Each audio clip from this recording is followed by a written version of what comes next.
E aí, galera do curso de técnica de edificações. Ontem eu gravei um vídeo sobre a terceira lei de Newton, ação e reação. E o que essa lei tem a ver com as estruturas? Eu diria para vocês que tudo.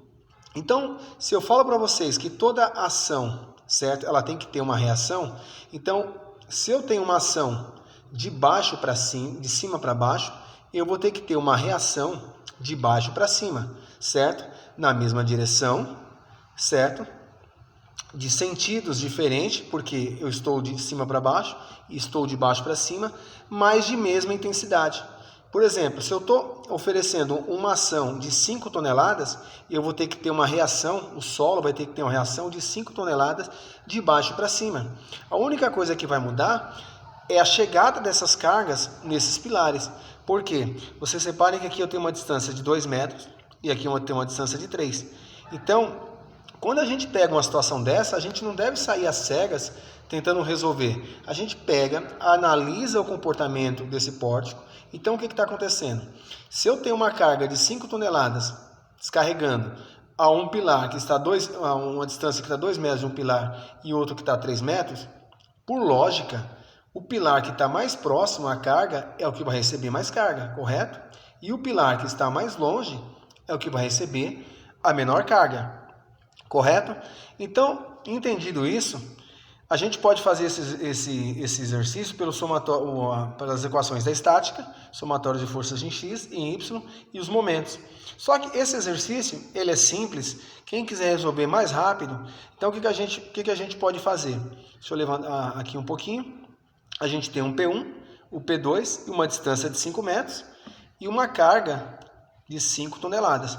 Bem, se eu tenho uma carga de 5 toneladas, né, num vão de 5 metros, por lógica, por dedução, cada metro linear de viga está recebendo 1 tonelada. 5 toneladas para 5 metros de viga, 1 tonelada por metro, correto? Então, o que eu faço? Se tem 1 tonelada por metro, aqui tem o quê? 2 metros, então são 2 toneladas, certo?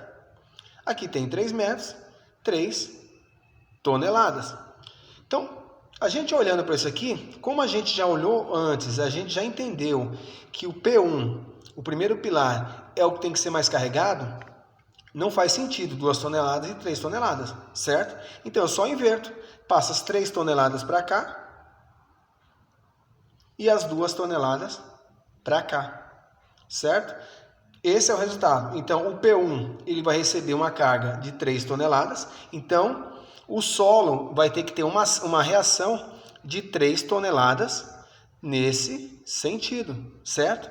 E mesma coisa o P2. O P2, ele está com 2 toneladas, certo? Então, o P2 ele tem que ter uma reação nesse sentido. Vocês reparem que a reação, ele está na vertical, né? Que equivale à direção. Ele está em sentidos opostos, né? Porque a ação está de cima para baixo e a reação está de baixo para cima, certo? Em sentidos opostos.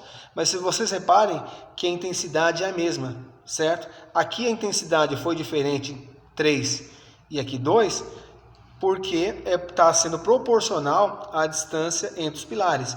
Mas se essa carga tivesse no meio, bem no meio dessa viga aqui, ficaria 2,5 metros para cá, 2,5 metros para cá. Então, se eu tenho uma carga de 5 toneladas no meio de uma viga de 5 metros, por dedução, 2,5 toneladas para cá e 2,5 toneladas para cá. Então, o solo já estaria reagindo com 2,5 toneladas nesse sentido. Então, esse é o sentido quando a gente resolve os somatórios de força das equações da estática. Então, esse exemplo que eu mostrei para vocês, dá para resolver assim, tá? Que é bem mais fácil, é bem mais rápido de resolver. O que a gente precisa entender é ter essa concepção. Pegou um exercício? Analisa, certo?